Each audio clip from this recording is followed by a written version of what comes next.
This is the awesome Honda S2000. Many of you are familiar with this vehicle. Built in the same factory as the Acura NSX. This is a 2000 model year, meaning it's an AP1 model. This engine revs up to 9,000 RPMs, 240 horse, 153 foot-pounds, and a 6-speed manual transmission.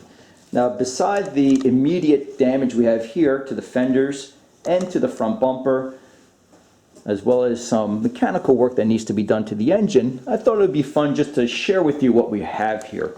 Take a look at the frame rails. In terrific shape, no damage whatsoever. We'll peek underneath the car in a moment, but everything is really clean, straight, and really not in bad shape whatsoever. It's a clean titled vehicle. It's not branded. It's not salvage. Now, this was owned by an older gentleman for the last 10 years. And recently he struck a deer.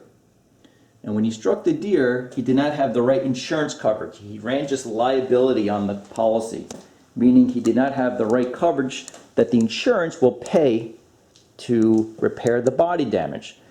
And he decided, let me just piecemeal the work myself. I'll save up money over time.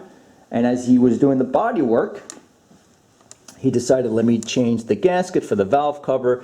He removed the fuel injectors, the drive belt, the airbox, so on and so forth. And as he was doing this work over time, he became ill with COVID. And then at this point, he just needed money. He decided to part with the vehicle.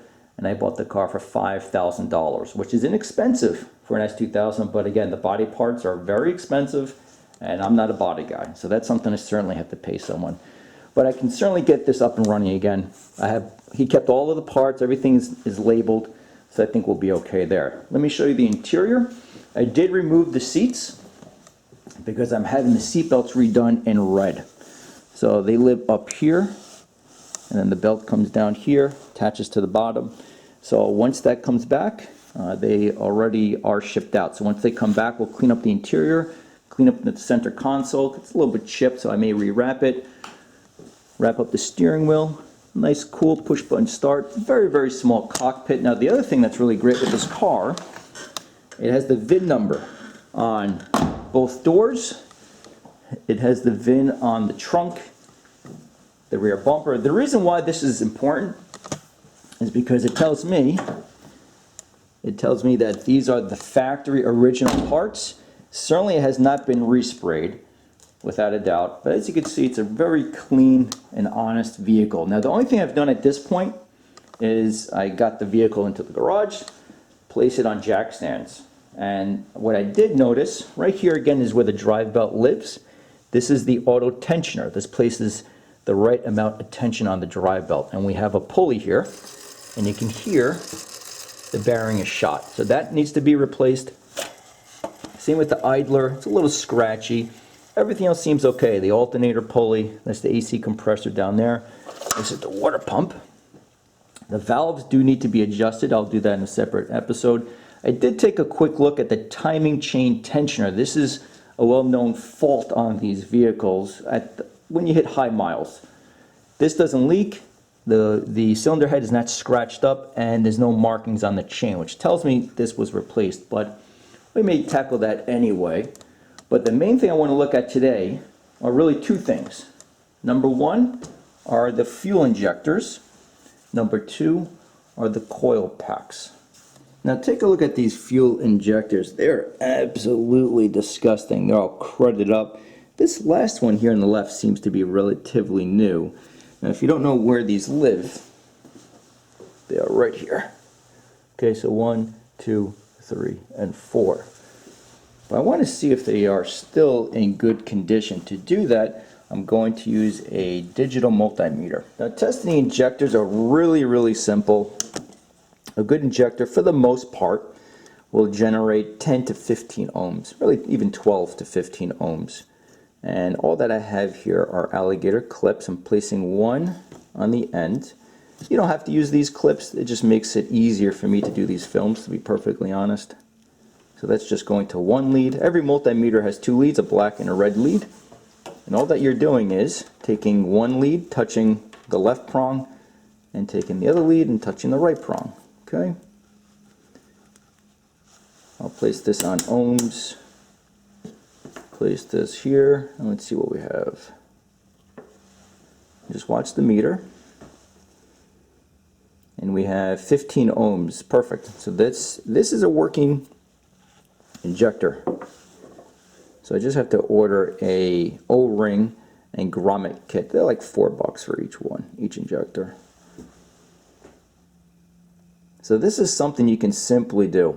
15 ohms, this is in good shape.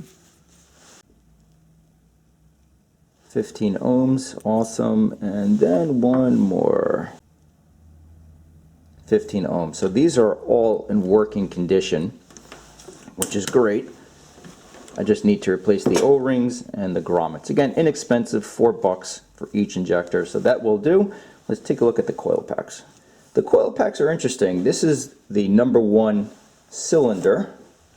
These live on top of the valve cover. So you have one here, 2, 3, and 4. On the bottom, this is where the spark plug attaches to the coil pack. Okay, so the fuel, this is the injector for fuel, this is the spark. That's what you need for the engine to run, fuel and spark. Now what I did notice, here we have Denso made in Japan. Denso is the factory part supplier for a lot of parts on the Honda S2000 and other vehicles. So Denso made in Japan. #2 cylinder, Denso made in Japan. #3 cylinder is nothing. There's nothing here. There's no name. Also the top, it's a little hard for the camera to pick this up. It just looks cheap. And then the #4 cylinder is Denso made in Japan. I want to see if they all have pretty much the same parameters, again, using the multimeter. So I'm placing one lead on the third prong all the way to the left. Okay, just like that. The second lead right in the middle, smack in the middle. Let's see what we have.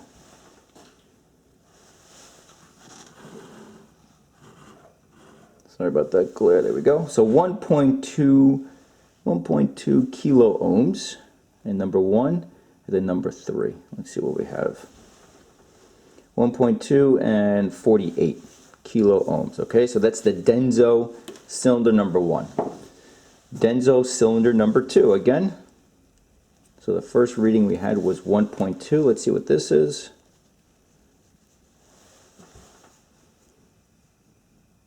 1.2 kilo ohms, #1 and #3. 48 kilo ohms. Perfect. Let's check the Denso, which was the #4 cylinder. Now this may be overkill in a sense because the other injector may be fine. I like to have everything stock and at factory specs. So 1.2 kilo ohms, 48 kilo ohms. Okay, so the Denso are perfect. Let's check this no name coil pack. First two. That seems really low. Hold on, let me double check that connection. Yeah, there we go. 1.1, that's okay. 1.1 kilo, 1 and 3.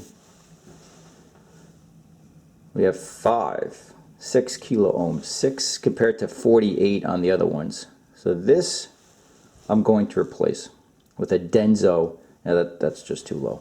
With a Denso coil pack. I don't want to. This may be perfectly fine. It just again, I'm one that I like to keep everything stocked, so that's going to get replaced. Let me show you underneath the vehicle, and we'll wrap it up. And then taking a quick peek underneath, again, the frame rails. Everything looks to be in really nice shape. Many years ago, I purchased, or maybe 3 years ago, I purchased a 240Z. Very fun car to work on, but the frame was shot. This is a pleasure to work on, this S2000. That 240Z was just, every panel was rusted. Every panel had a hole in it. This is clean. There's no rust on it. As far as I could tell, it was garaged for many, many years. I don't see any signs of leakage. Really clean vehicle. It does need brakes. That's no big deal. Ball joint looks okay. all of the sway bar bushings. I may just replace them nonetheless. But I think what we're going to do in the next episode is just get this thing pretty close to running, meaning oil change, transmission fluid, the diff fluid, get the valve cover back on, injectors installed with all the right grommets and O-rings, things like that. Just get this thing ready to crank over. My plan is get the car running, and then I can tackle the body work, which really is sourcing parts, going to a body shop and everything else. So that we will certainly take care. If you want to see anything on this car, please leave those comments. Now's the time for me to get to it. So if you want to see anything, again, if I can get to it, I will for sure. I do plan on going through a number of sensors, how to test them, get access to them, so on and so forth. Now's a good time to do that. And we'll have some fun with the car. So thank you for watching, and we'll see you next time.